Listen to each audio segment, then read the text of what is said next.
J'introduis le professeur Maximilien Barret, qui a très bien choisi sa pathologie de prédilection, parce qu'il va nous parler d'œsophage de Barrett. Donc merci Maximilien, qui nous vient de l'hôpital Cochin. Vas-y, on t'écoute. Merci beaucoup pour votre invitation. Bonjour à tous et à toutes. On va donc faire une sorte de mise au point sur l'œsophage de Barrett en 2022, et j'espère en 2023. Voici le plan long de cette présentation que j'espère garder relativement courte. On va commencer bien sûr par rappeler ce que c'est que l'œsophage de Barrett, qu'on appelle encore endobrachioœsophage ou EBO. Définition endoscopique et histologique bien sûr. Une muqueuse saumonée sur la portion tubulaire du bas œsophage, ça veut dire à l'exclusion évidemment du sommet des plis gastriques, sur au moins 1 cm. En dessous, on appelle ça de la métaplasie intestinale du cardia ou de l'inugène irrégulière. C'est important de le préciser parce que ça ne se surveille pas, même s'il y a de la métaplasie intestinale. Et en histologie, la métaplasie intestinale, c'est-à-dire pas de la métaplasie gastrique, pas de la métaplasie cardiale. Est-ce que c'est fréquent? Pas tant que ça. Les seules données qu'on a qui nous permettent d'estimer sérieusement la fréquence de l'œsophage de Barrett, c'est des données de cette étude en population générale. 1000 malades en Finlande, des enfants, des gens d'âge mûr, des vieillards. Et on voit que la fréquence, du moins en Finlande, c'est 1,5% de la population générale. Le reste des études, elles parlent de prévalence, mais en fait, elles estiment une proportion du nombre des endoscopies, un case load. Donc, et ça, c'est 1% des endoscopies. C'est jusqu'à 10% des patients qui se plaignent de reflux. Et de façon notable, c'est jusqu'à 20% à 5 ans d'une sleeve gastrectomie. Quel est le risque néoplasique? Pas si élevé que ça, en tout cas pas si élevé qu'on a cru pendant longtemps. La progression vers l'adénocarcinome, c'est 0,1% par an, peut-être 0,5%. Et la progression vers les pathologies qui nous intéressent le plus et qu'on traite, c'est-à-dire la dysplasie de haut grade et ou l'adénocarcinome, c'est plutôt 0,5% par an. Et ce risque de progression néoplasique, en fait, il n'est évidemment pas homogène sur tous les patients qui ont un Barrett. Il est sans surprise très élevé chez les gens qui ont une dysplasie de bas grade. C'est pas très surprenant de voir que si on a une dysplasie de bas grade, on a plus de risque de développer une dysplasie de haut grade ou un adénocarcinome. Mais il est aussi cumulatif en fonction d'autres facteurs qui sont la durée d'évolution, la longueur du segment de Barrett, c'est-à-dire finalement la surface, la présence d'une œsophagite, et on va y revenir, c'est important. Le mauvais contrôle du reflux est un facteur pronostic défavorable dans l'œsophage de Barrett, et bien sûr la dysplasie de bas grade, je viens de le dire. L'examen endoscopique de l'œsophage de Barrett, vous le connaissez très bien, mais je ne peux pas faire une mise au point sur le Barrett sans en dire un mot, parce que, un peu comme la coloscopie, le test FIT positif est un peu le maître étalon dans les critères de qualité de la coloscopie, l'endoscopie pour œsophage de Barrett, c'est un peu un terrain de jeu idéal pour les gens qui s'intéressent à la qualité en gastroscopie. Et donc, effectivement, à titre d'exemple, je vous ai épargné la vidéo d'endoscopie où on ne voit rien et en fait, il y avait des maladies, il y avait une pathologie très avancée. Mais j'ai quand même pas résisté à la tentation de vous montrer cette dernière image qui, en fait, qui me paraissait attirer l'œil, mais qui n'était pas forcément très inquiétante pour moi et qui correspondait en fait à un adénocarcinome intramuqueux. Donc, comment est-ce qu'on fait l'endoscopie optimale? D'abord, il faut du temps, ce qui suppose un patient probablement sédaté. Il faut traiter l'œsophagite peptique avant. Pourquoi? D'abord pour éviter des faux positifs de dysplasie, parce qu'il n'y a rien qui ressemble plus à la dysplasie de bas grade qu'une œsophagite en train de se régénérer.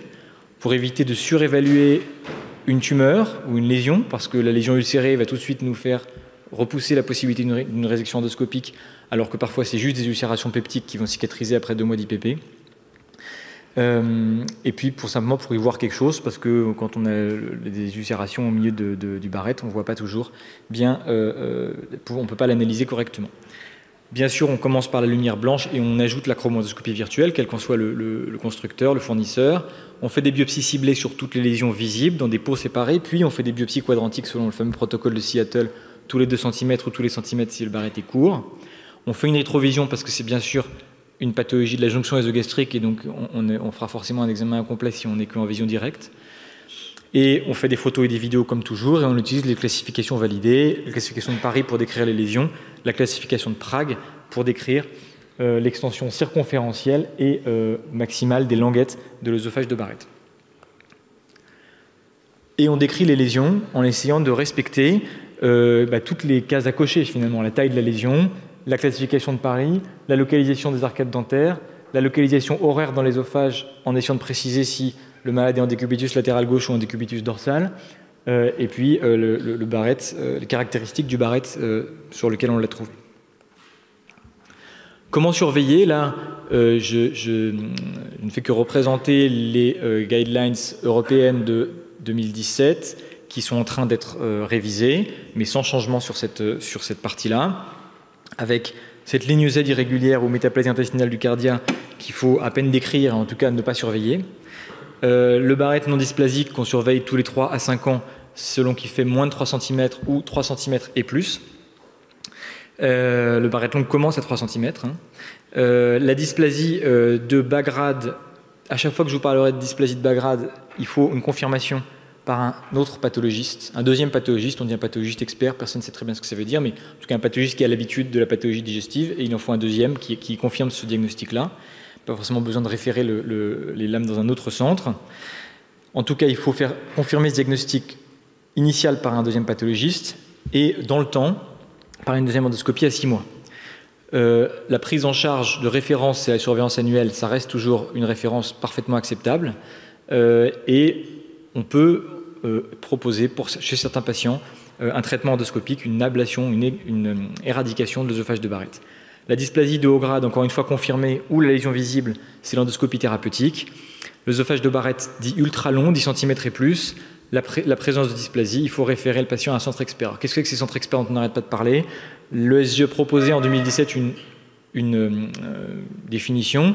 En fait, le terme d'expert est un peu pénible. C'est en fait un centre expérimenté. Donc, qu'est-ce que c'est que quelqu'un d'expérimenté dans ces pathologies du Barrett? C'est quelqu'un qui fait 10 nouveaux patients par an de traitement, quoi.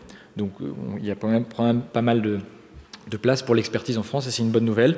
Mais donc, en fait, l'idée, c'est de flécher dans les centres. Celui qui prend en charge les patients de Barrett centralise sur son activité le maximum de cas pour développer et maintenir cette expertise. Qui va-t-on traiter?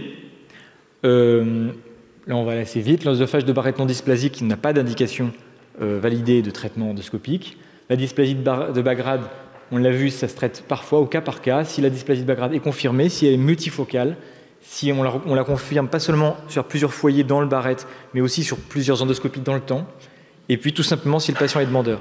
On part quand même sur un processus de traitement relativement long, avec des risques principalement de sténose œsophagienne, mais surtout beaucoup d'anesthésie générale. Il faut que le patient en soit conscient, et que le plan B, ça peut être une surveillance annuelle à vie, et qui est tout à fait acceptable, parce qu'une majorité de ces patients ne vont pas progresser vers la dysplasie de haut grade ou l'adénocarcinome. Si on décide de traiter, on peut traiter par la radiofréquence ou par la mucosectomie, si la lésion est plane ou nodulaire.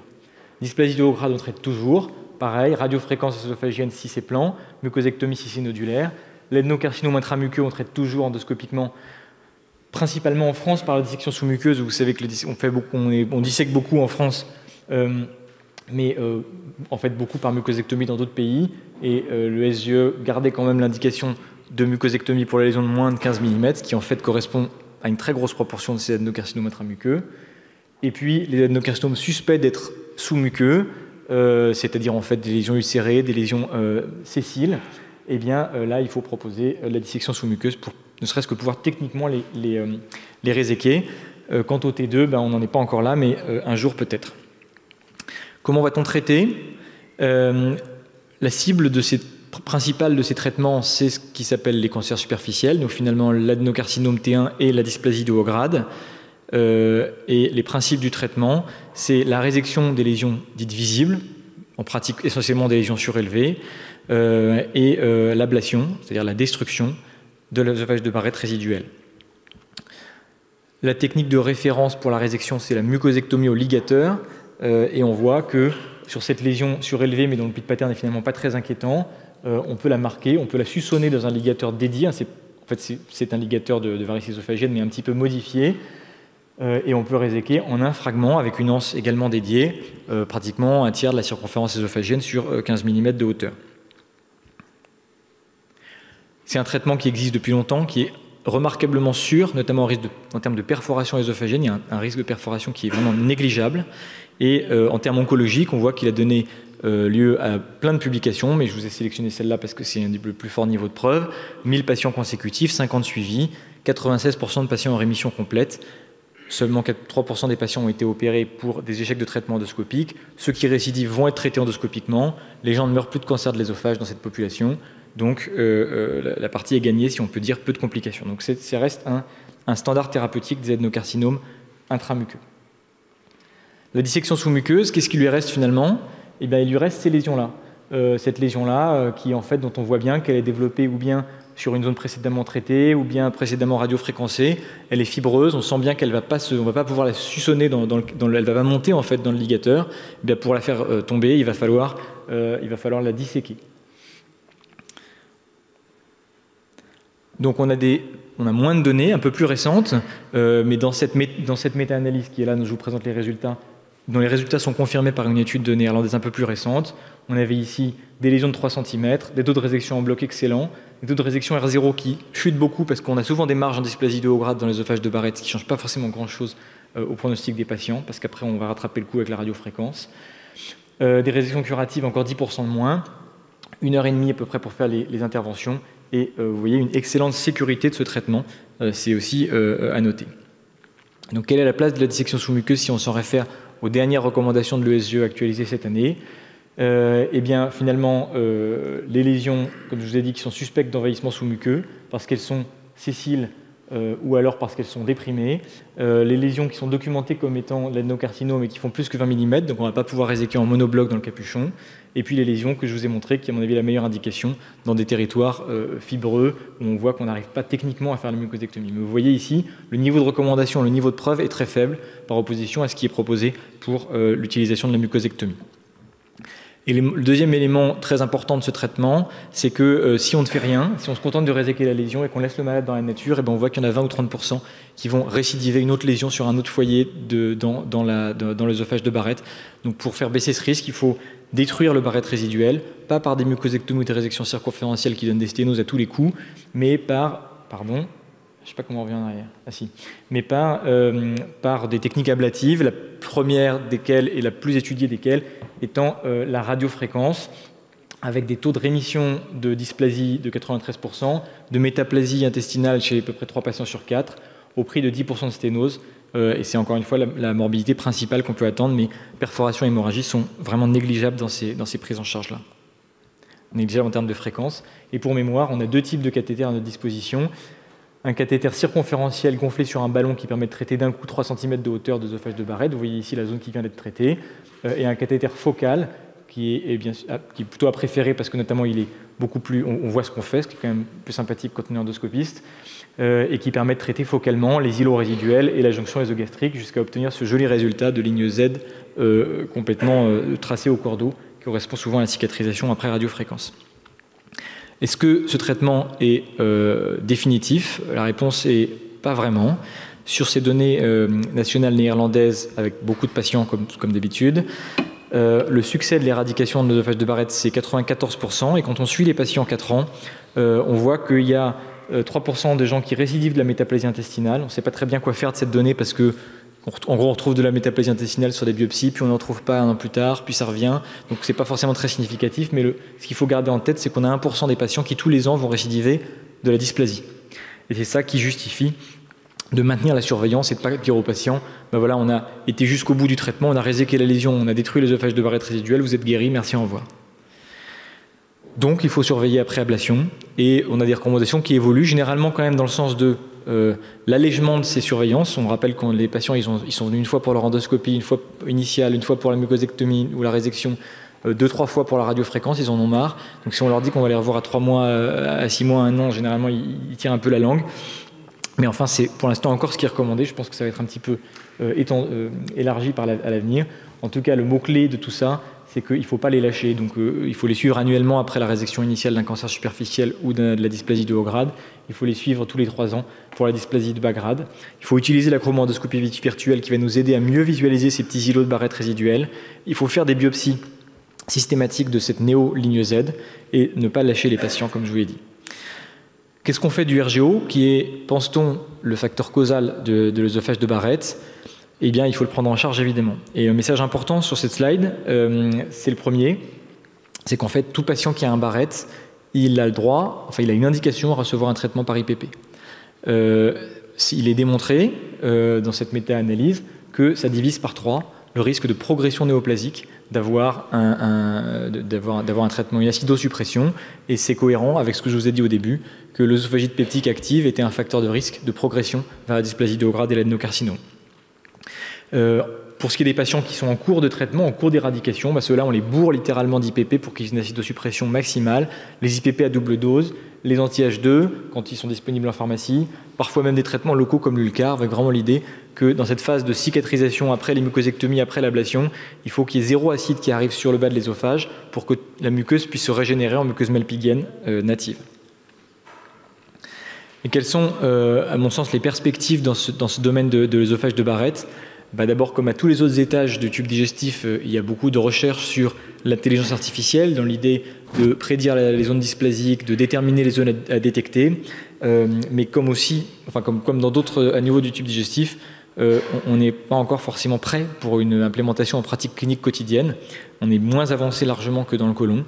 C'est-à-dire que oui, il y a des très belles études avec des très beaux chiffres, mais en fait, en regardant un peu, on se rend compte que c'est des images fixes ou c'est des petites séquences vidéo, mais on n'est pas, entre guillemets, pas au lit du malade, ni même dans la salle d'endoscopie. Donc ça finira par arriver, ça sera peut-être utile pour pour améliorer la qualité de la détection, mais c'est encore très très loin de la pratique quotidienne. Le message important, il me semble, en termes de perspective dans l'œsophage de Barrett, c'est d'arriver à trouver les patients. Notre but, c'est quand même d'éviter que les gens développent des adénocarcinomes de l'œsophage. Et donc, il faut trouver ces gens, puisque en fait, l'immense majorité des gens qui ont un diagnostic d'adénocarcinome de l'œsophage, ils n'étaient pas connus avec un Barrett. Et même si ce n'est pas démontré dans la littérature, on a quand même le sentiment assez fort que quand on connaît un patient avec un Barrett et qu'on le suit correctement, il ne va pas développer de forme mortelle d'adénocarcinome de l'œsophage. Donc, une des propositions, un des schémas qu'on pourrait avoir en tête pour aller vers le dépistage de l'œsophage de Barrett, c'est d'avoir déjà une sorte de fusée à 3 étages comme ça, avec une application, un site internet, le cabinet du généraliste, peu importe, une évaluation où on va, à l'aide de modèles mathématiques, utilisant des paramètres cliniques simples. Vous voyez ici l'âge, le sexe, le tabac, le tour de hanche, la fréquence des douleurs, la durée du pyrosis et des régurgitations, la prise d'antiacides. On va pouvoir déterminer les patients qui ont le plus de chances d'avoir un œsophage de Barrett.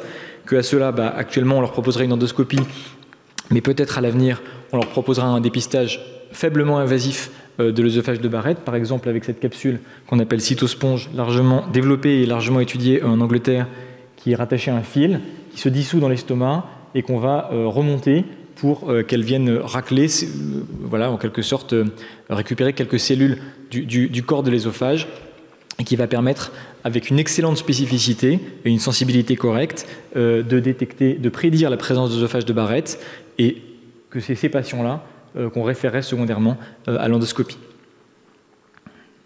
En pratique, en 2022, ce cytosponge n'est pas disponible en France, et je pense en 2023 non plus. Le dépistage n'est pas officiellement recommandé par les sociétés savantes, mais on peut avoir en tête ce que écrivent nos amis américains dans leurs recommandations, que l'endoscopie œsogastro-duodénale de dépistage finalement peut être envisageable si bien sûr le patient a un antécédent familial d'œsophage de Barrett ou d'adénocarcinome œsophagien, s'il a du reflux ancien et au moins un facteur de risque, un âge de plus de 50 ans, l'obésité, le tabac, le sexe masculin. En conclusion, le Barrett a bien sûr une définition endoscopique mais aussi histologique, la métaplasie intestinale. Il a un risque néoplasique qui est faible. Il justifie d'une prise d'IPP au long cours. Il justifie bien sûr une surveillance endoscopique à vie tous les 3 à 5 ans en fonction de la longueur. La prise en charge doit être faite en centre expérimenté plutôt qu'expert dès lors qu'on fait un diagnostic de dysplasie. Et si on trouve une lésion, la prise en charge, c'est la résection endoscopique et la destruction du Barrett résiduel, à l'heure actuelle plutôt par radiofréquence, avec une surveillance à vie. Je vous remercie de votre attention.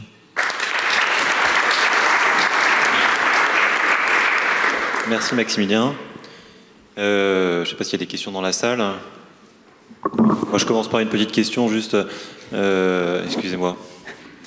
Les patients posent beaucoup de questions sur la prise d'IPP au long cours. Un patient chez qui tu fais une gastroscopie pour une autre raison, chez qui tu trouves un œsophage de Barrett, il faut le convaincre donc de prendre des IPP toute sa vie. Oui, effectivement, c'est un petit peu un peu inconfortable parce que notamment, c'est surtout les pharmaciens qui posent la question. Je ne sais pas si vous avez la même expérience, mais souvent quand ils font renouveler leurs IPP pour la deuxième ou troisième fois, le pharmacien dit bon, vous êtes vraiment sûr que vous avez besoin de ça, de telle dose de traitement, etc. Donc, on leur met parfois des idées fausses en tête, mais oui, je leur mets quand même en balance. Pour le coup, dans cette situation-là, on a le jeu relativement facile parce qu'on leur dit que le bénéfice-risque, on parle de dysplasie de haut grade, on parle de cancer de l'œsophage, une maladie grave avec des données solides qui nous disent qu'on peut prévenir, qu'on a la chance d'avoir diagnostiqué ça à ce stade et qu'on a des arguments solides pour dire qu'on peut prévenir la progression, en tout cas diviser par 3 le risque de progression néoplasique s'ils sont sous IPP. Donc je pense qu'on est vraiment fondé à les mettre sous traitement, pas forcément des doubles doses, mais en tout cas au moins simple ou demi-dose. Oui. Non, loin de là. Il arrive qu'on la propose chez les patients chez qui ont un diagnostic de dysplasie, chez qui on a fait en gros un traitement, par exemple une résection endoscopique puis de la radiofréquence, et on se rend compte qu'entre 2 séances de radiofréquence, il n'y a pas de cicatrisation. Ça ne se régénère pas, ça ne cicatrise pas, il y a toujours des ulcérations. Ceux-là, on essaie de s'assurer qu'ils prennent vraiment bien leurs IPP, on leur double la dose, on rajoute l'Ulcar, on rajoute les anti-H2 quand on arrive à les avoir aussi en pharmacie. Mais il arrive que, malgré tout ça, il y ait toujours une inflammation œsophagienne très importante. C'est ces patients-là à qui on va proposer une fin d'applicature avant de reprendre l'ablation par radiofréquence. Mais c'est vraiment une très très petite proportion de patients.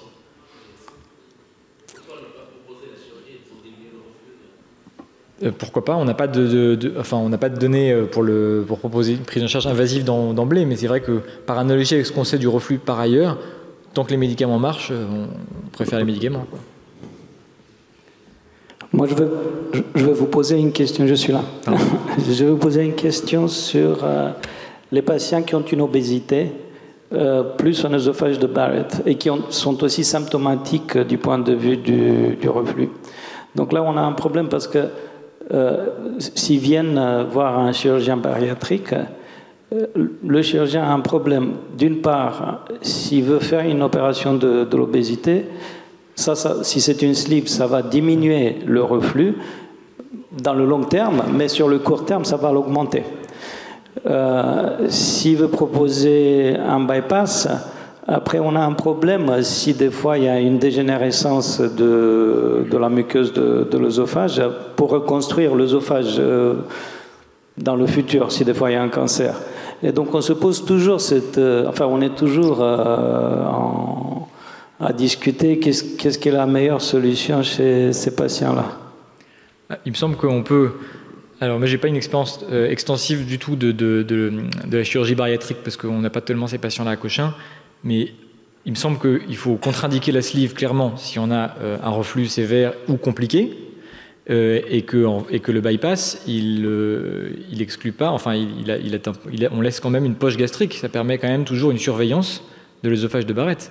Donc si on a un bilan initial correct de l'œsophage de Barrett, qu'on n'a pas de dysplasie sur le Seattle, on va maintenir le patient sous surveillance et effectivement plutôt indiquer comme type d'intervention bariatrique un bypass. Mais le problème, c'est si le patient a un cancer de l'œsophage, il y a des chirurgiens qui refont l'œsophage en utilisant la grosse courbure gastrique. Si on a fait un bypass, on ne peut plus faire ça. C'est vrai, mais normalement, si on le surveille, il ne fait pas de cancer de l'œsophage chirurgical en tout cas. Il peut faire de la dysplasie, il peut faire des lésions, mais si on le surveille selon les intervalles recommandés, tout peut arriver, mais voilà, ça serait de l'ordre du cancer d'intervalle, mais c'est pas...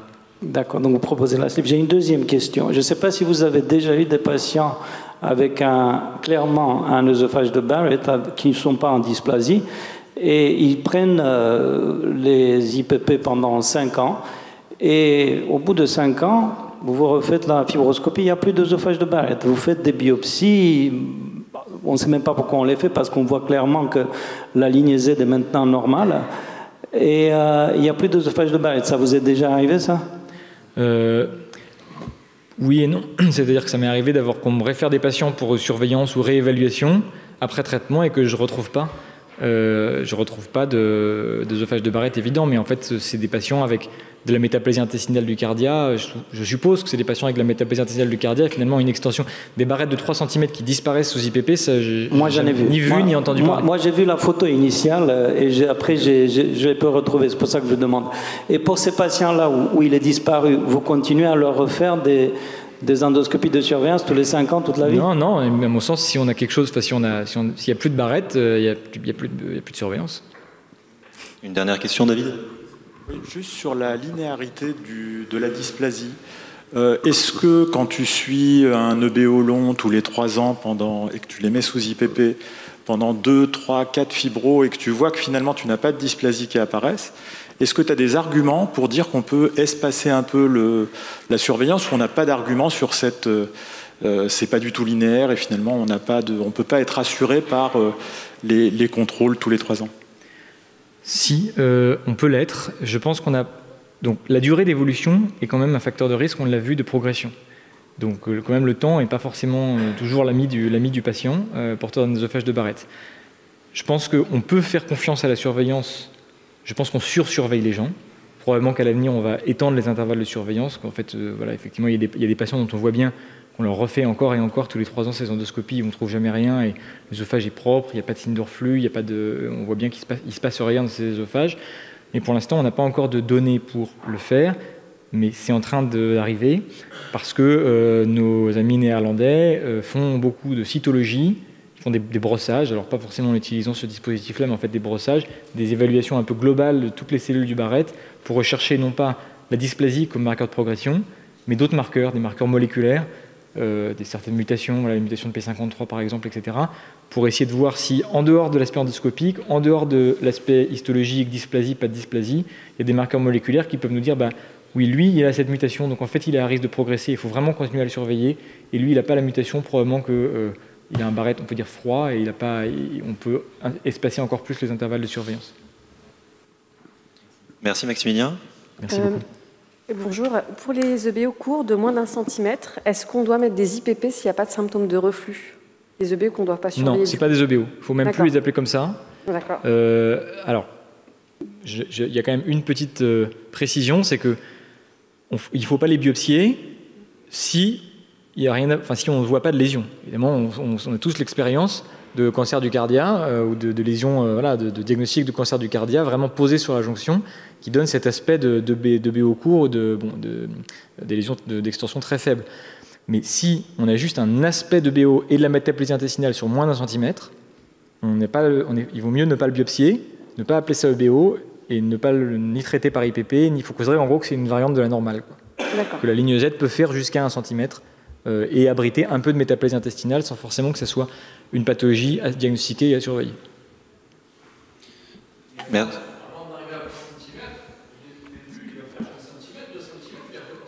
Je suis pas sûr. Peut-être, mais je suis pas sûr. J'ai l'impression que c'est un peu...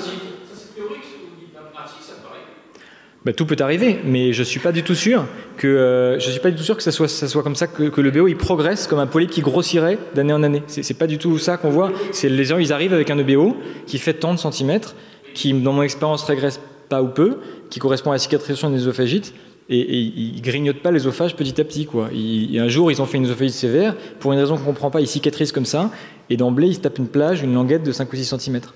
D'emblée, on peut avoir plusieurs centimes d'emblée. Bien sûr, ouais. Du jour au lendemain, une œsophagite. Du jour au lendemain, je ne sais pas, on n'est pas dans les œsophages pour voir ce qui s'y passe. Comment? Caricaturalement, c'est-à-dire ouais. rapidement, on peut se retrouver avec un EBO de plusieurs centimètres, sans progression, à partir de 1 en fait, on n'a pas souvent ce cas de figure-là quand même. Mais pour suivre quand même pas mal de BO, on les voit quand même rarement gagner du terrain d'année en année. C'est une maladie qui reste relativement stable. Effectivement. Merci Maximilien, on va couper parce qu'il y a beaucoup de sujets à suivre. Merci beaucoup.